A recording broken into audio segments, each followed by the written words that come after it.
happy to join with you today in what will go down in history as the greatest demonstration for freedom in the history of our nation.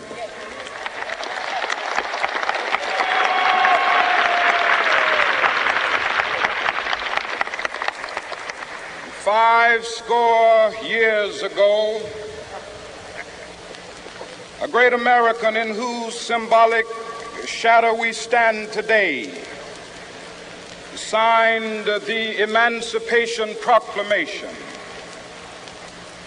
This momentous decree came as a great beacon light of hope to millions of Negro slaves who had been seared in the flames of withering injustice. It came as a joyous daybreak to end the long night of their captivity. But 100 years later, the Negro still is not free. 100 years later,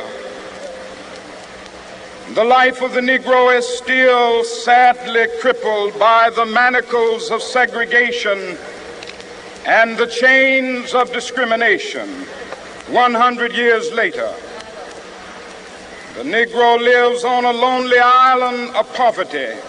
I have a dream that one day this nation will rise up and live out the true meaning of its creed. We hold these truths to be self-evident, that all men are created equal.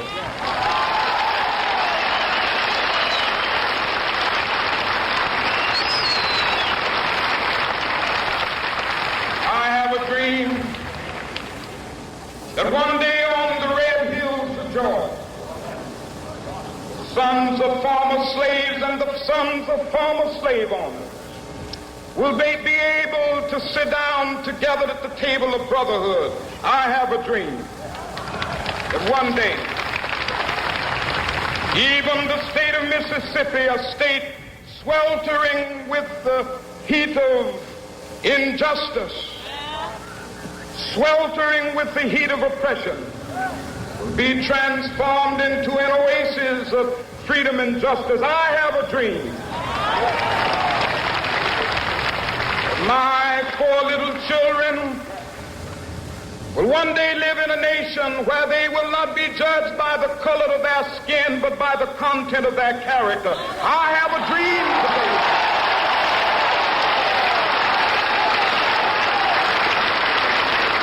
I have a dream that one day, down in Alabama with its vicious racists, with its governor having his lips dripping with the words of interposition and nullification.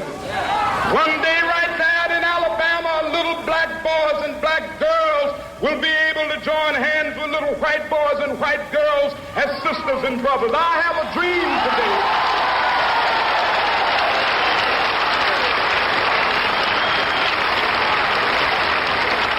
I have a dream that one day every valley shall be exalted, and every hill and mountain shall be made low. The rough places will be made plain, and the crooked places will be made straight, and the glory of the Lord shall be revealed, and all flesh shall see it together. This is our hope. This is the faith that I go back to the South with. With this faith, we will be able to hew out of the mountain of despair a stone of hope. With this faith, we will be able to transform the jangling discords of our nation into a beautiful symphony of brotherhood. With this faith, we will be able to work together, to pray together, to struggle together, to go to jail together, to stand up for freedom together, knowing that we will be free one day.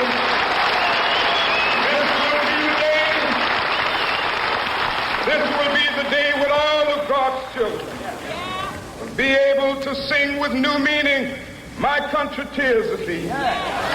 Sweet land of liberty, of thee I sing. land where my fathers died, land of the pilgrim's pride. From every mountainside, let freedom ring. And if America is to be a great nation, this must become true. And so let freedom ring. From the prodigious hilltops of New Hampshire, let freedom ring. From the mighty mountains of New York, let freedom ring. From the heightening Alleghenies of Pennsylvania, let freedom ring. From the snow-capped Rockies of Colorado, let freedom ring. From the curvaceous slopes of California. But not only that, let freedom ring from Stone Mountain of Georgia. Let freedom ring from Lookout Mountain of Tennessee. Let freedom ring from every hill and molehill of Mississippi, from every mountainside. Let freedom ring, and when it happens, when we allow freedom ring, when we let it ring from every village and every hamlet, from every state and every city, we will be able to speed up that day when all of God's children, black men and white men, Jews and Gentiles, Protestants and Catholics, will be able to join hands and sing in the words of the old spiritual, free at last, thank God.